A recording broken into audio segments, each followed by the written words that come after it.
What's up, y'all? We are back, right? And we're going to start this off with exactly what it says, bro. We're going to recap day one of the NBA playoffs, and then obviously we're going to predict day two, right? We got a lot of fun games to look at for tomorrow, a lot of fun games that happened today.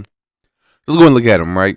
Philly versus Brooklyn really started off interesting, and Mikal was eating.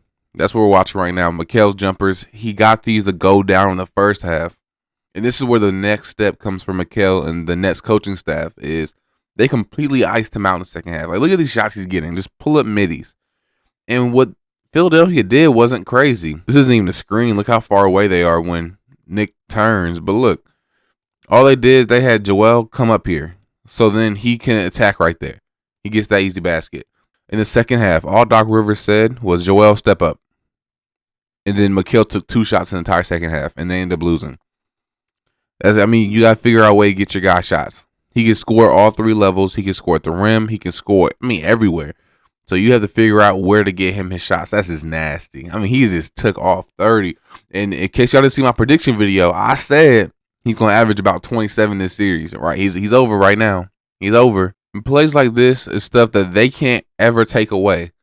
Transition, then when he hits them in stride, pulls up right in PJ Tucker's face. Pulls it right in his face. It wasn't like it was uncontested. That's the best you could defend that. Again, Joel Embiid's dropping. He hits the midi. It was the one simple thing. Joel, stay high on the screen. That's it. And Harden was hot this game. Harden was cooking. But the problem I saw with this is this right here. Yeah. That's a great drive, right? But he was 1 for 8 on twos, and he was 7 for 13 on threes. You can't expect him to shoot 7 for 13 from threes. He just doesn't look good downhill, Like that first one, he just missed a shot. You can expect him to make that next time, right? That's fine. Or you get downhill. Do you see that? Did y'all see this man? Hold on. The Lagmata Kacha. Hold on. You beat Mikal off the dribble. Like, come on, you gotta be better than that. You just gotta be better than that. He's still getting downhill. I like to see that. Kick out to Harden. Hey, downhill again. Stop. Step back. Whop. There you go. That's what he needs to do. And this was something too. The Nets just think this man's like prime Blake Griffin or something. They threw this man probably 10 lobs last night. He probably made 2 or 3 of them because they threw him so high. They threw him to the moon. It's like, man, he can't catch that. This one was crazy. I'm gonna watch this real time. Okay, listen. Mikal is clearly pointing at Seth. He's saying, guard right here. Guard right here. Seth looking at him, confused. I guess he doesn't understand what defense is. He's seriously, go guard James. He's saying, go guard him. Now he's saying, wait, so I'm guarding here, you go up? James just catches it and just throws it up. Bang. Like, how do you have that? He was sitting there for 5 full seconds telling you, go guard that man. Ooh, that was nasty. Daron Sharp. That was a nasty play. Then they get out on the other end. And then he makes the tough basket. Yeah. Right here, Harden, he gets it. Ooh. Oh, man, I have this dance. Oh, my God. Oh, no. He has a family, James. When James plays like James, it's so beautiful. All the way down. Dang. Just got his stuff beat. Yeah, so he needs to stay outside is what I'm seeing. Just believe in the jumper. I know he was talking about his Achilles ain't right, so I wonder if that's why his downhill stuff ain't right. Like, look at that. He got the separation. He got everything he wanted. But he can't get the finish. I wonder if that's what's bothering him, the Achilles. Got Dorian on you. Step back. You better come send some help, okay? Because that man cannot guard me. Talk to him, Harden. Come on. 1, 2. Step back. Gotcha. Bang. Oh, my gosh. It's nasty. And by the way, he's still got, what was it, 12 or 13 assists with this? Crazy. Ooh. Oh, my God. Dog, you can't even guard that any better. Once you get him, let him get hot, it's over. It is over. All in all, Mikal had his 30 burger. That's fine. But somebody else got to pitch in. Cam Johnson, thank you for showing up at 18. But we need somebody else up in here. Then look, Dinwiddie, 4 turnovers, 7 assists. You got to be better with the ball. A lot of them were on him. Right? They were bad turnovers on him. So you gotta figure it out. 19 turnovers, you gotta be better than that. They turned the ball over 8 times, and they were doing great. I think it was like the first 2 quarters, the first half. I don't think they even had a turnover, right? They got a little sloppier in the second half, but yeah. What kind of scares me is the Nets could play a lot better, and the 76ers hit 21 threes, you know? And that scares me because, they're not going to hit that again, right? Well, I mean, they could. I ain't going to lie. They could. They're probably not going to do that again. So you got to figure out your counters. This game, I ain't going to talk about too much. I ain't going to talk about this game too much. Celtics versus Hawks. Trey was in prison, locked up. They won't let him out. Nothing. No. You get visitors 1 day a week. I mean, prison. And it was Smart. It was White. And then it was Brogdon. Those three just made his night horrible. What did he end up shooting at the end? His end count, 5 for 18. Nasty. And Bogdanovich, he was getting cardio most of the game. I think he didn't even score the first 3 quarters. Or maybe it was 2.5 quarters. I remember his first bucket was that and one layup, and that was hard. I ain't gonna lie, y'all. I don't lie. That and one layup was tough. This is the one. It was this play right here. Weak side, come, give me that. Give me that. Slow down for him. Bump. And one. Oh, that was nasty. And this is when the Hawks were surging. They were down 30. Now they're down 13. It looked like they might make this a game. Newsflash, they did not make it a game. Right? The Celtics, you need more from DeJounte. You need more from DeJounte. You need more from Trey. Just from those two, they have a combined 28 missed shots. You're not going to do anything. Your two best players are missing 28 shots. You're not going anywhere. And they're already at disadvantage because the Celtics are a much better roster than them. You can't afford that, So I'm looking for a Trey Young bounce back. I need that. I need DeJounte Murray bounce back. I like Clint today. All things considered, I think he played pretty well. I wish John Collins was more aggressive. As for the Celtics, I mean, everything really went their way. Jaylen Brown went back to the locker room for his hand. Kind of scared people for a second, but other than that, he was good. Robert Williams was nasty. I know he had a nasty block. That was the only one he had. It was disgusting. Hold on, y'all. Go ahead and play it. All right, hit him on the roll. Ugh. Oh, my gosh. And he caught it. That was so nasty. I remember that. Man, I remember seeing that. I was like, God. Man, I wouldn't let him do that to me, though. I'm sorry. You got to fight him after that. Okay, anyway. Jaylen got to take care of the ball better. But, his hand, it's not right. So, I'm not concerned. They blew him out. They kind of got careless towards the end. We'll give him some grace. They were hunting Sam Hauser. It was interesting because we all pretty much knew that would happen in the playoff series. So, are they going to run a 7-man, though? I don't think you want to do that.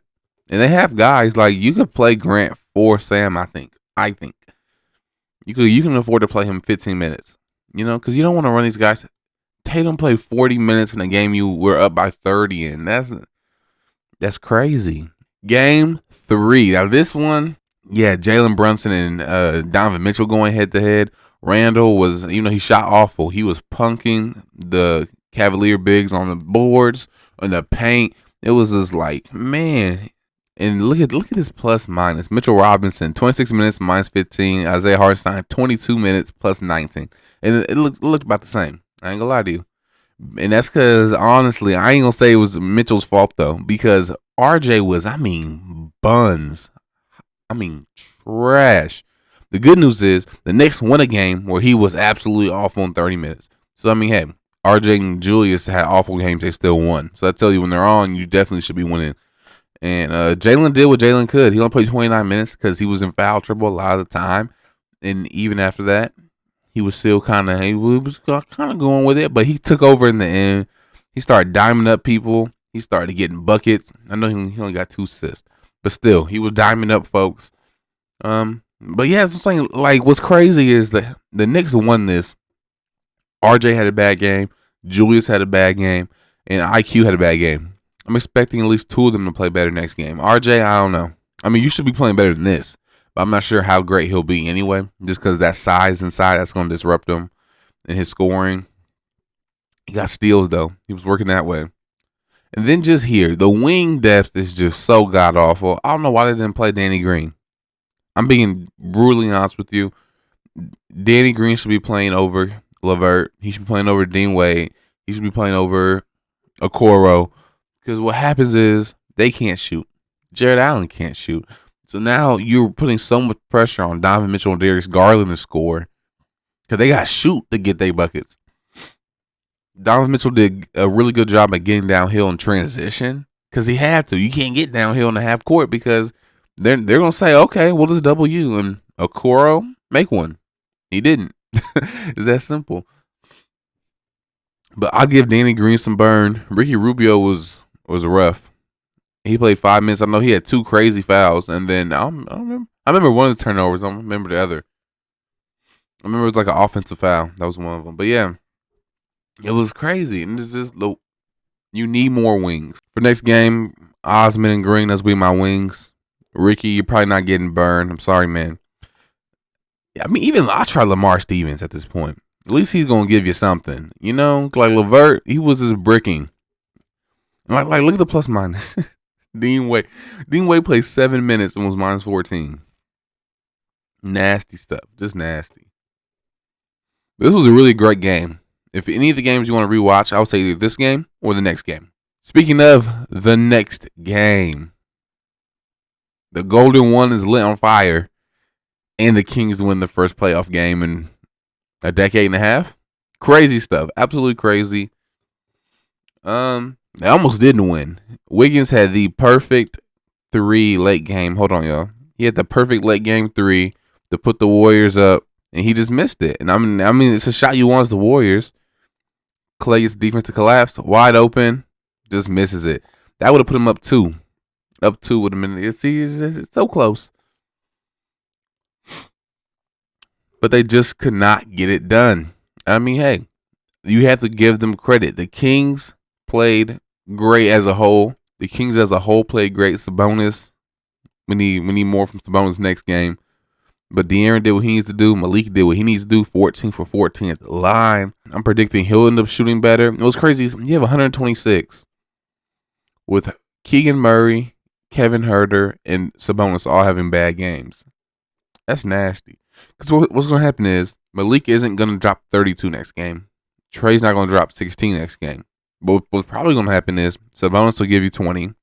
Huerter is going to probably give you 14 or 15. And Keegan's probably going to give you like 12 to 14 as well. So the scoring is going to be redistributed essentially. That's exactly what you want. That's exactly what you want. You want to have enough depth that when your starters aren't hitting, you have your bench that can.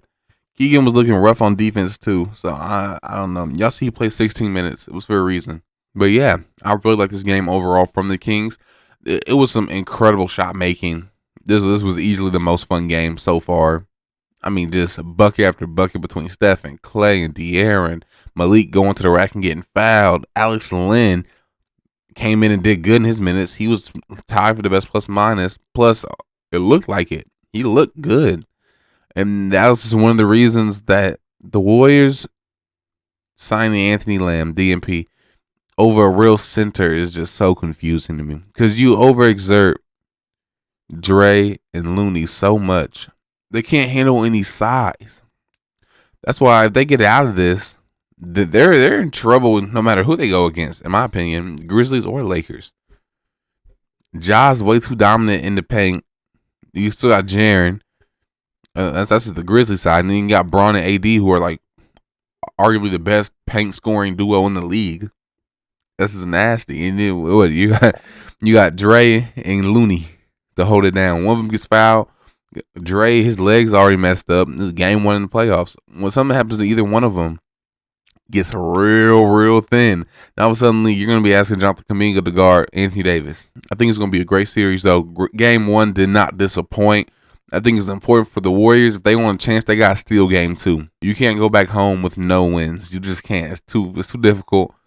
Steal next game is looking good for you. Kings is exactly opposite. Kings is exactly opposite. I think you do whatever you need to do to get this second win. You have home court advantage. You have a great home court. Make sure that they have to come win on your territory, right?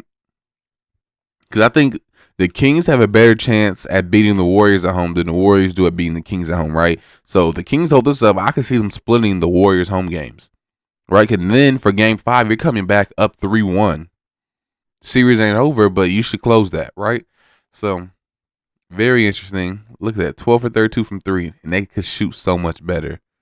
16 for 50. They can almost always shoot better too. So yeah, that is all of the games from yesterday, right? If you have any other takes about yesterday's game, make sure y'all let me know down below. Maybe I'm missing something. Y'all make sure to tell me.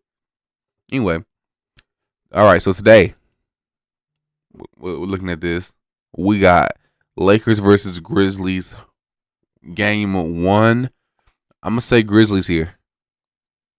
I'm gonna say the Grizzlies sneak away with a close one. I'm gonna say probably like a 5-point win. I'm thinking. I don't know how I'm trusting D'Angelo Russell, Austin Reeves on defense against this team. It feels scary. I'm not gonna lie, that feels very scary. So I'm going Grizzlies game 1. I'm going Bucks game 1. I don't need to talk about that too much. It's pretty obvious. This is gonna be a fun one. Those are 2 games I'm gonna definitely watch. Lakers, Grizzlies, Clippers, Suns. Those are 2 games I'm for sure gonna watch. I'm saying Suns game 1.